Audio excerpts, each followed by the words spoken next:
Dünyada opiumu öndürüp yetiştirmek boyunca ilkinci orunda duruyan Owganistan'ın Demirgazyk, ýagny aglawy etnik türkmenleriň ýaşaýan sebitlerinde häzirki güne çelini göknaryň ölümçiligini o diýen köp duş gelinmeýärdi.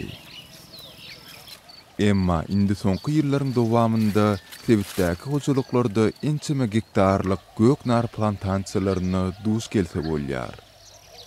Öz milliginde göknary üstürüp başlan Abdul hojalygy saklamagyň barha kynnaşandygyny, gök önüm yetiştirip hem güngüzerany aýlap bolmaýandygyny öňe sürýär.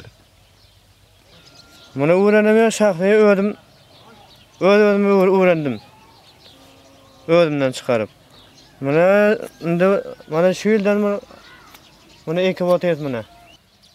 Abdul opiumu dilip triýegi toplamak işine ýaş sagalaryny hem goşandygyny, indi maskalasyndaky aýal ýüzleri hem çekmegi göz öňünde tutýandygyny aýdýar. Hawany kömek etjek bolup aýallaram. Olmada ýetigi özüme baş atmaýar.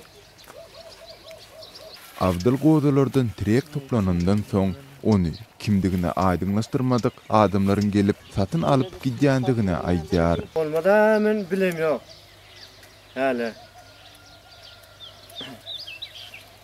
Lekin bar alkytýan bady ýaşdýan. Yeri gelende belletek dünýädäki giraýynyň 90%-inden gowragynyň Owganystanda ýetişdirilýän opiumdan öndürilýändigi aýdylýar.